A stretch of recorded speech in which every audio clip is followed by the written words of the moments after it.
Seja bem-vindo a mais um vídeo aqui no canal Educador Financeiro. Eu sou o Arthur Lemos e eu vou trazer um vídeo para mim super especial, né? Tem uma provocação aqui que poderia ser assunto de várias horas. Por que nós tomamos as decisões que nós tomamos?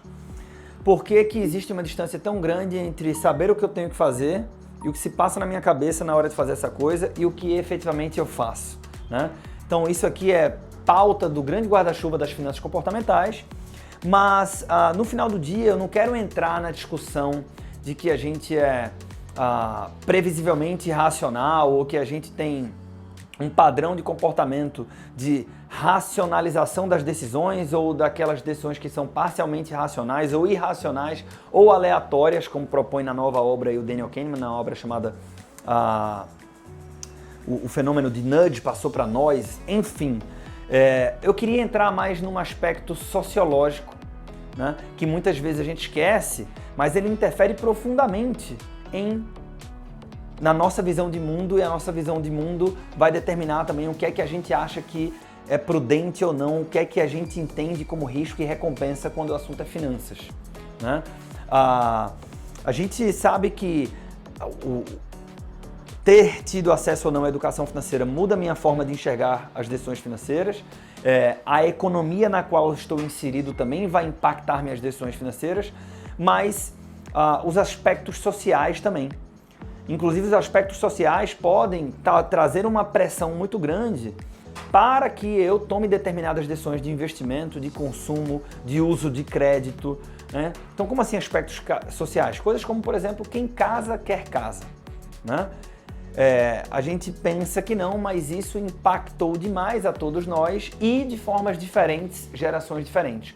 Então, se tem um conteúdo que é muito, muito, muito legal levar para a sua audiência, é um pouco dessas análises sociológicas que fizeram com que a gente tivesse a visão de mundo enquanto brasileiros que temos hoje. Todas as vezes que eu levei esse tipo de conteúdo para cursos ou palestras, isso ficou muito claro quando eu fiz palestras ao vivo, porque você vê a reação das pessoas na hora, você provoca aquela sensação de porra, é mesmo, ó. Mas não só isso. Ao mesmo tempo que a gente provoca isso, a gente conquista um respeito por parte da audiência, porque a audiência, ela sabe que, ela olha e fala o seguinte, pô, não é qualquer Zé Mané que faria essa construção, né? Essa leitura, né? É um pouco de sair do mais do mesmo ali, dar um passo para trás e trazer uma leitura ampla que vai nos ajudar a responder por que nós tomamos as decisões que tomamos. E no final do dia também ajuda muito a audiência, porque ela vai, a partir dessa leitura ampla, conseguir avaliar e investigar melhor os seus próprios comportamentos financeiros. Então, para tangibilizar a importância de fazer esse tipo de leitura e trazer uma para você que eu acho que se adequa demais a palestras de sensibilização para públicos diversos, e se você achar que o conteúdo é rico, você tem aqui a minha total e absoluta permissão e incentivo para replicar isso do seu jeito, com as suas adequações. Eu vou trazer aqui o trecho de uma palestra que eu fiz uma análise sociológica, né, uma análise social, e como que elas repercutem nos patrimônios familiares dos brasileiros. Então, vamos nessa, eu espero que você curta, mas antes de a gente entrar, não está inscrito no canal, se inscreve aí, vamos lá. Os filhos são convidados a arcar com a falta de planejamento financeiro dos pais. Vida real. Veja, da perspectiva social, tá? Esse eixo vertical aqui é o volume de renda que você gera, ou que tua família gera. Do momento que você nasce até os 30 anos, nós, na média, enriquecemos. Enriquecemos por dois motivos. Primeiro deles, no longo prazo e ao longo do tempo, um país tende a crescer. E um país que cresce gera mais PIB, gera mais divisas, e essa riqueza é distribuída, na teoria, entre as famílias que ocupam esse país. E além disso, se do momento que eu nasci, eu estou sendo representado aqui nesse eixo pela riqueza da minha família, os meus pais, eles ingressaram na etapa da acumulação deles. A renda deles começou a crescer muito. Então eu começo a enriquecer até um determinado momento do tempo.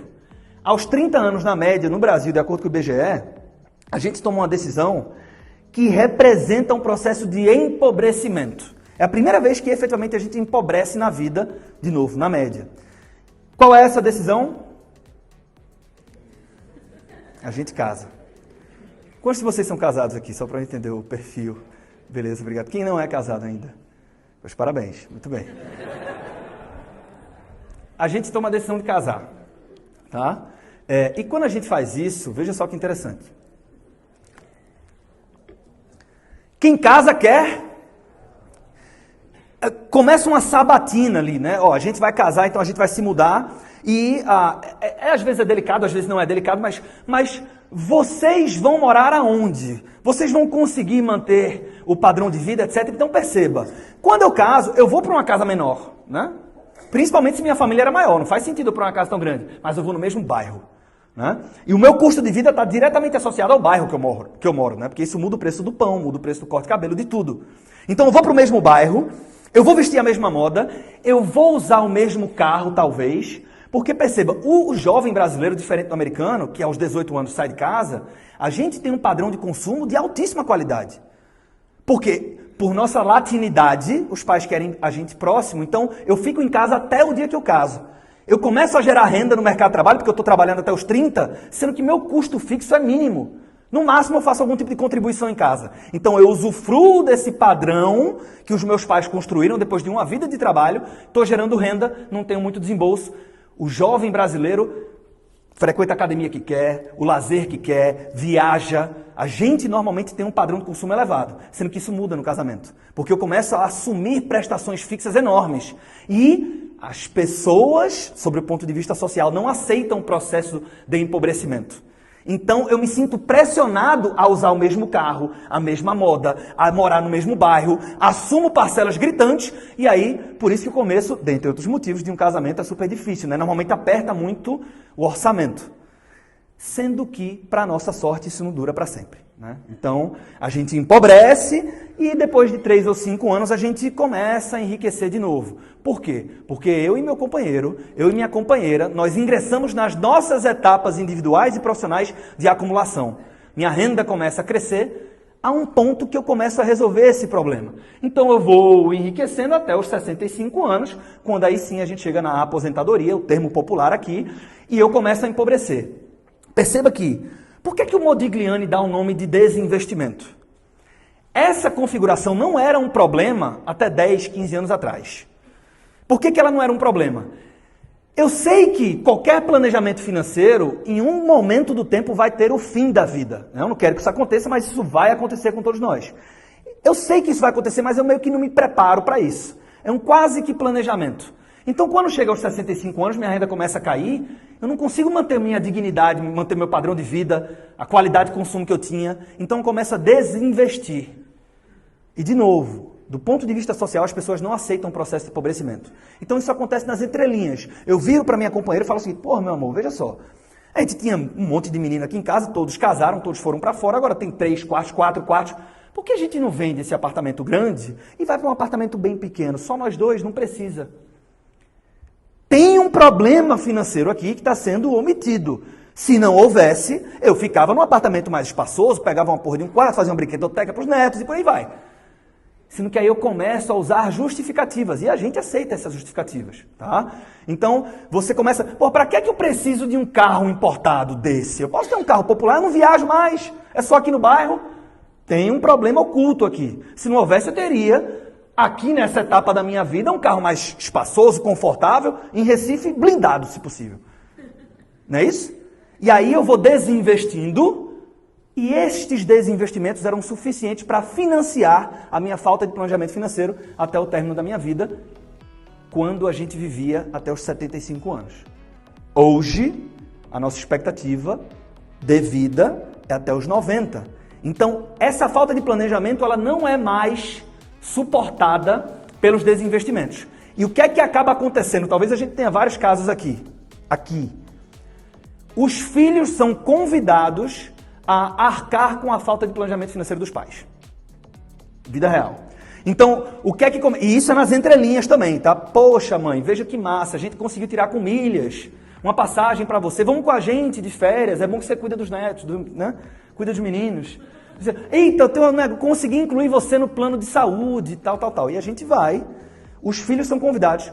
Perceba que os filhos que estão na sua etapa de acumulação, eles perdem esse poder de acumulação. Ou de acumular capital, ou de acumular patrimônio, ou sacrificam um pouco a qualidade do seu consumo. Porque eu estou direcionando alguma coisa para financiar a falta de planejamento financeiro dos meus pais. Eu faço isso com as melhores das intenções, porque são meus pais. Mas, na prática, eu perco essa capacidade de consumo. E aí, quando chega no ciclo normal, se meus pais vão embora, quando há uma herança, que é raro no Brasil, quando há uma herança, há uma sensação de compensação enorme. Por quê? Porque eu passei alguns anos sem explorar o máximo da minha renda. Por um bom motivo, mas eu não explorei o máximo da minha renda. Então, quando eu tenho herança, ela evapora muito rápido. E quando eu não tenho, eu também entro numa sistemática de compensação. E aí, quando eu me dou por conta, não tem mais tempo para reaver esse tempo perdido. E aí, a gente tem uma engrenagem onde, da perspectiva social, não há transferência de riqueza entre as gerações brasileiras.